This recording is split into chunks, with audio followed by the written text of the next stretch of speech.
An ominous warning from a new UN climate report. We are teetering on a planetary tightrope.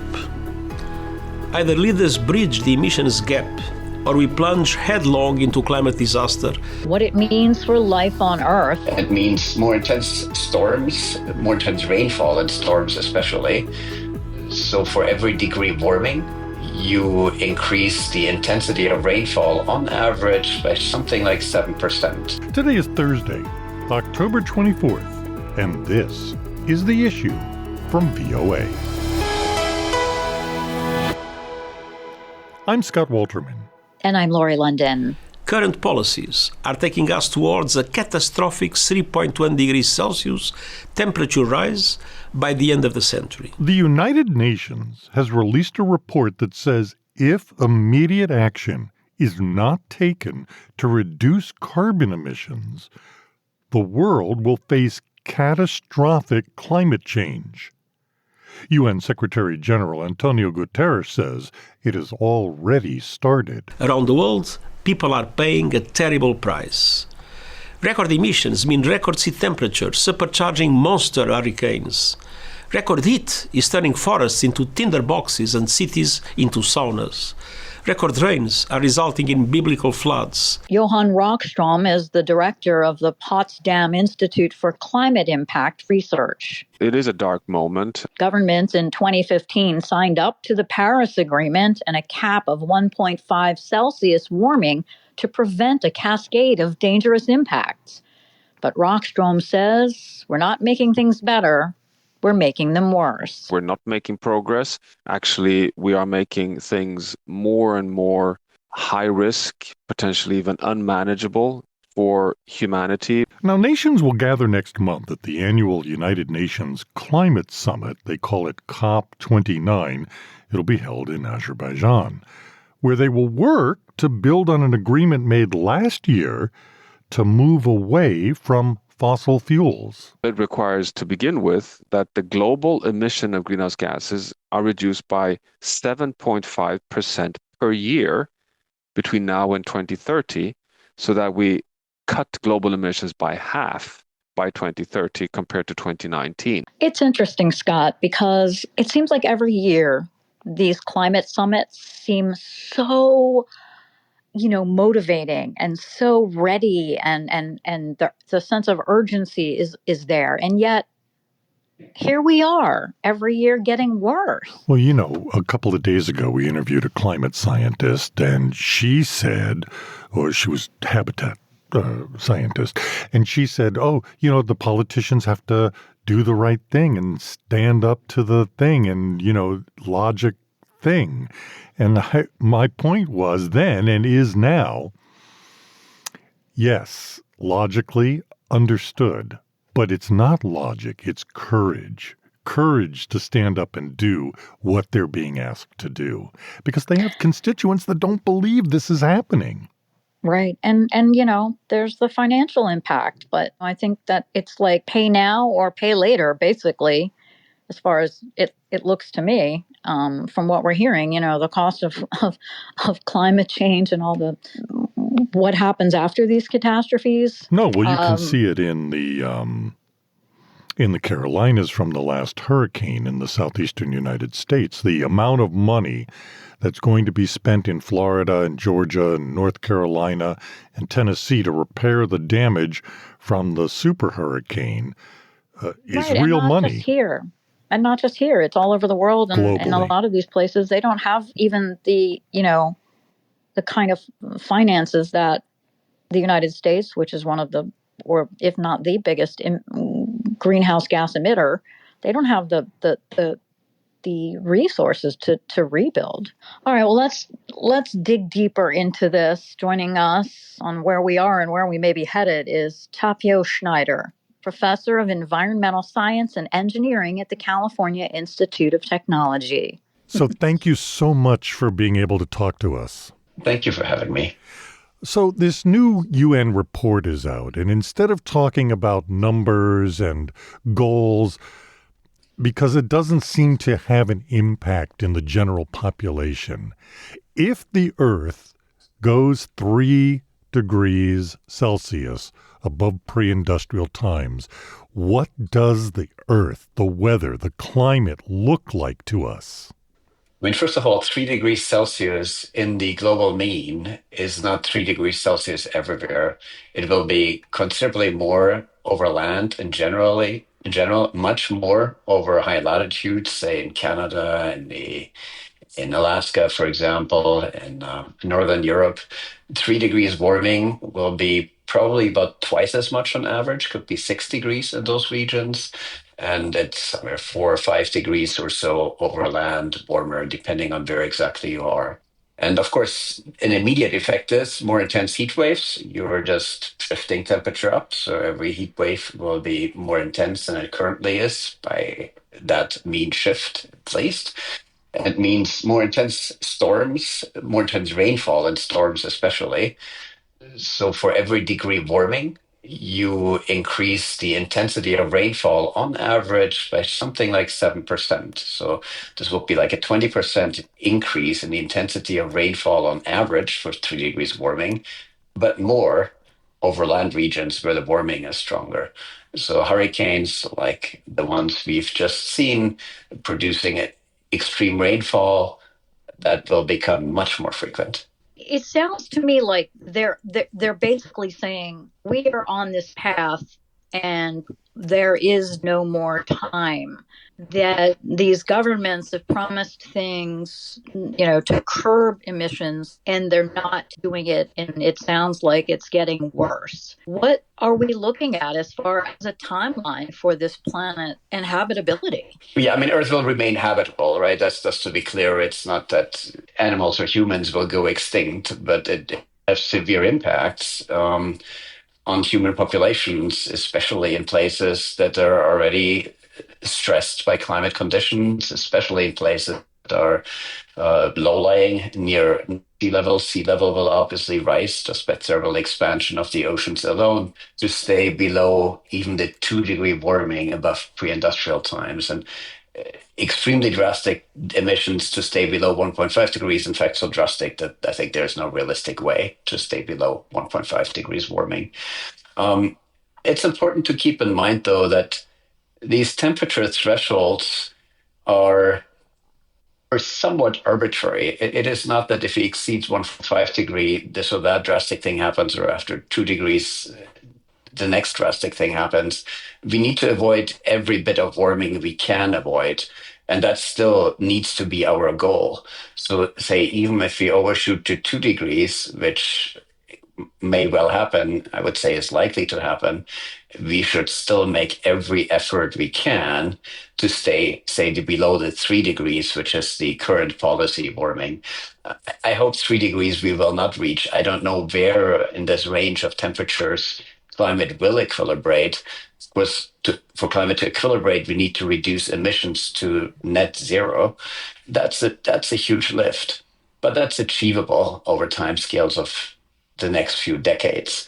What is not achievable is, say, achieving a 50% emission reduction in the next 6 or 7 years, which is what you would need to stay below 1.5, or within the next decade to stay below 2 degrees warming. But we need to reduce emissions. We cannot give up on that to avoid every bit of warming we can avoid. How do you do that? So the top 20, the G20 countries, are responsible for most of the emissions. And the will to do what they have to do is simply not there. Yeah, I mean, I think I would say it's not just, of course, it takes will. But more, the will you need is mostly to shape policies that incentivize rapid technological evolution. I mean, obviously, what we need is replace energy production, electricity production by burning of fossil fuels by renewable sources.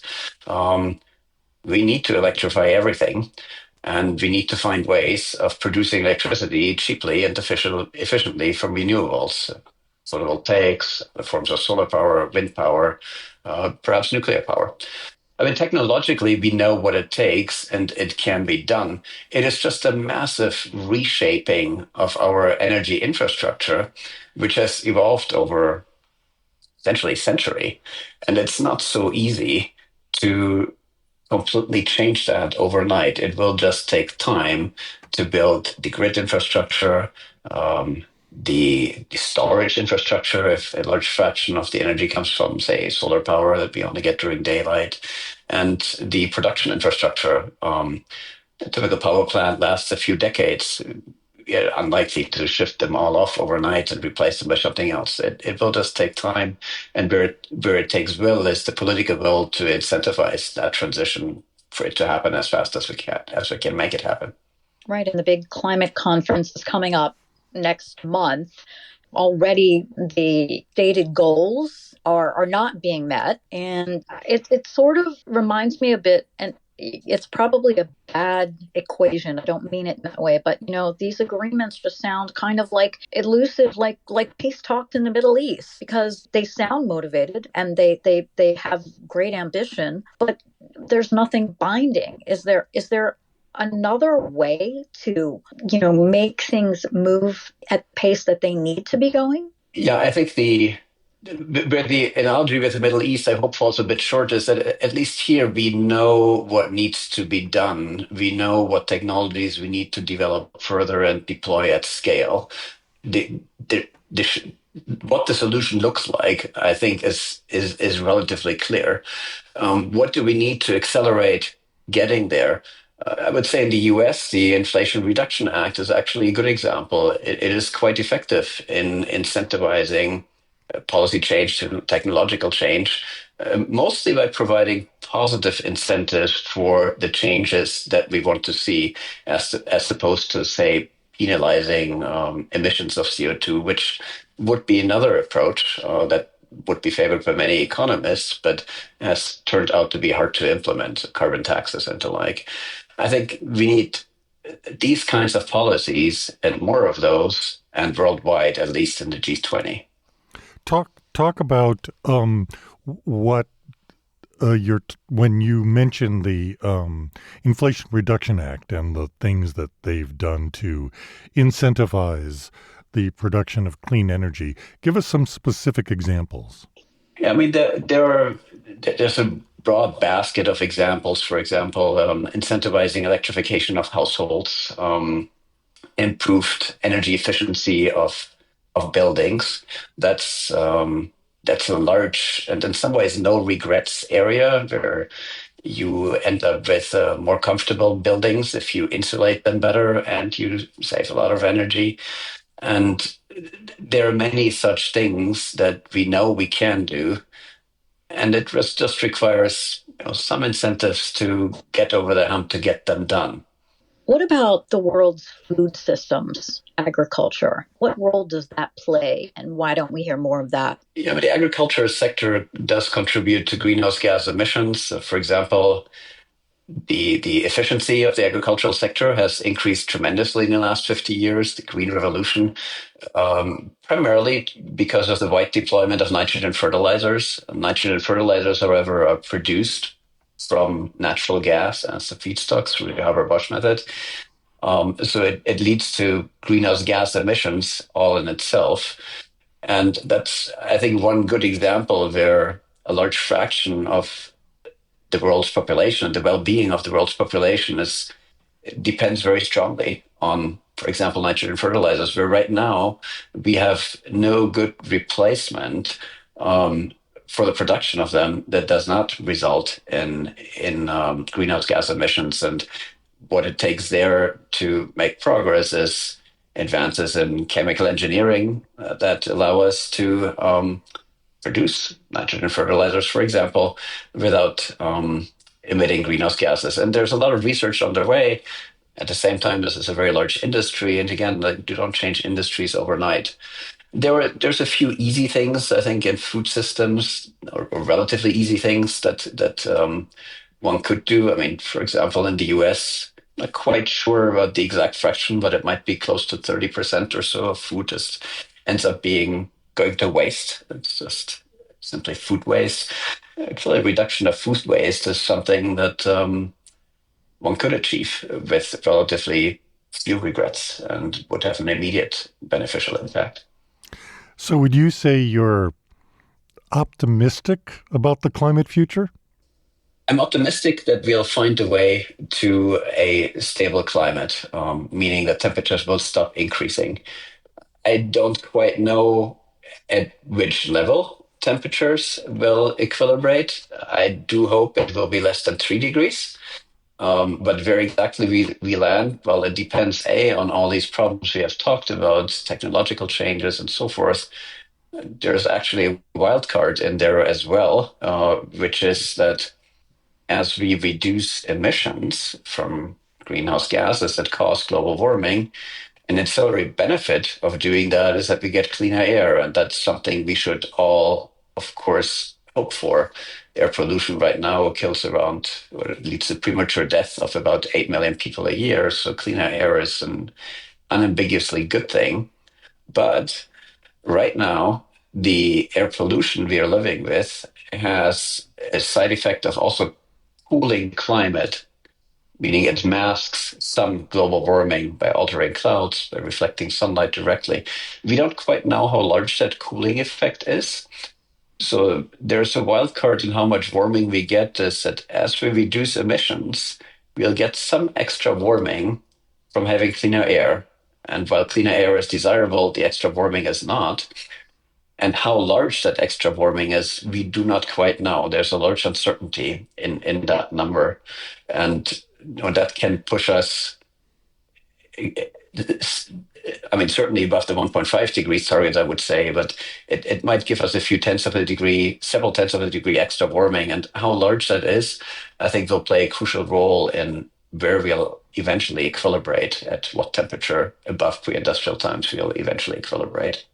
Do you think that these reports and some of the comments from the UN and other scientists, when they say climate catastrophe, is that alarmist or is that realistic?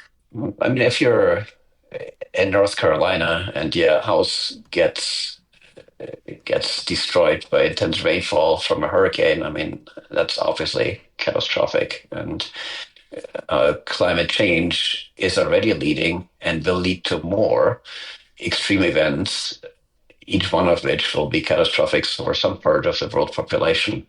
I think it's justified to talk about catastrophes whose probability is increasing because of global warming. I think there's a subtext to your question: is does it help to say that or not in the public discourse? I don't know the answer to that. I think we're currently focusing a lot on the policy questions and what people think, but I think maybe what I want to emphasize and where I derive some optimism from is ultimately a lot of these questions are technology questions, and the technology is advancing, irrespective of the political process. For example, the cost of producing electricity from solar power has decreased by 90%, by about 90% over the last decade plus. There's a point at which it's cheaper to produce energy from renewables. And that point is already reached, say, for electricity production in many parts of the world. And at that point, it's obviously economically advantageous to use renewables, irrespective of policy. And I think we'll reach that point. Now, what policy can do is get us there faster. But I think I derive some optimism from the fact that all indications are that we will get to the point that we'll stabilize the climate. All right. I'll take the optimism.